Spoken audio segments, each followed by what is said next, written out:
Merci de nous avoir rejoints. On ne peut pas parler véritablement de politique d'immigration européenne harmonisée, peut-être par manque de solidarité entre les États membres, parce qu'il y a des divisions politiques. Y a-t-il moyen de remédier à ce problème ? Le problème initial ou essentiel, je dirais, de la politique européenne, à l'image des politiques nationales, c'est qu'il n'y a pas de vision à long terme. Aujourd'hui, les États membres et l'Union européenne réagissent à des situations sans se positionner dans le long terme pour poser des objectifs, établir des scénarios et envisager les mesures et actions à mettre en œuvre en vue d'atteindre ces objectifs pour des périodes relativement longues qui peuvent être de 15, 20 ou 25 ans. Et cette vision politique-là est absente. Parlons des accords de Dublin. Ils vont être révisés, réformés.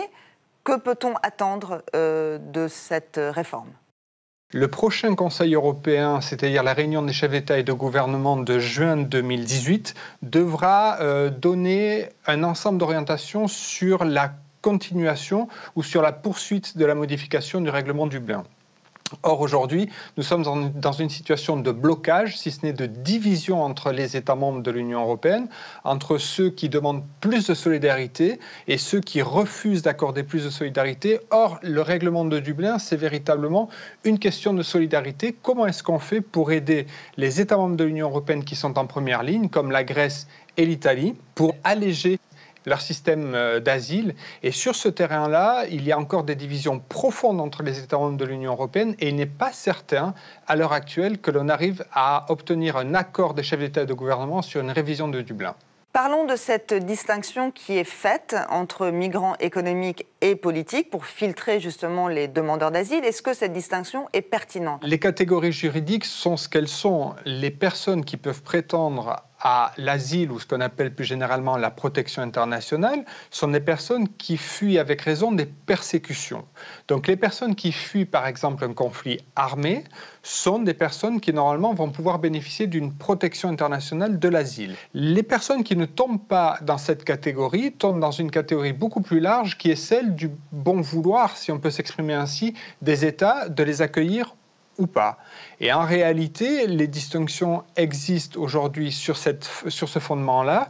Et tant qu'il n'y aura pas de cadre juridique pour permettre aux personnes qui fuient des conditions de misère d'être protégées, eh bien celles-ci resteront dans le domaine de la faveur des États. On peut dire qu'il y a quand même des limites dans les distinctions que font certains États. L'Irak, par exemple, est considéré globalement comme une zone sécure par de nombreux pays européens, alors que ce n'est pas vraiment la réalité, et pareil pour l'Afghanistan. Mais bon, c'est un autre débat. Pour conclure, parlons des tendances migratoires à venir. On parle beaucoup de réfugiés climatiques, il y en a déjà en réalité. Est-ce que l'Europe se prépare ? Est-ce que l'Europe est consciente du fait qu'il y aura un afflux de réfugiés climatiques ? Est-ce que l'Europe s'est mise en ordre de marche de manière à pouvoir prendre en considération et adresser, comme on dit en anglais, cette question-là, ce n'est pas encore tout à fait certain. Cela étant dit, il y a toute une série de rapports, et notamment un rapport de la Banque mondiale qui a été publié au mois de mars, qui démontre que, très certainement, si on ne fait rien, à la fois en termes de réduction des gaz à effet de serre, en termes de politique de développement, eh bien, ce seront, à l'horizon de 2050, 140 millions de personnes qui vont se déplacer à l'intérieur de leur pays, que ce soit en Afrique subsaharienne, en Asie du Sud ou en Amérique latine. Donc, les effets du changement climatique sur la migration sont clairement identifiés. Maintenant, il s'agit de se mettre en ordre de marche et de trouver une réponse adaptée, qui soit à la fois une réponse européenne. Que faisons-nous avec les personnes qui sont mises en mouvement forcé en raison de sécheresse, d'inondations, de tempêtes?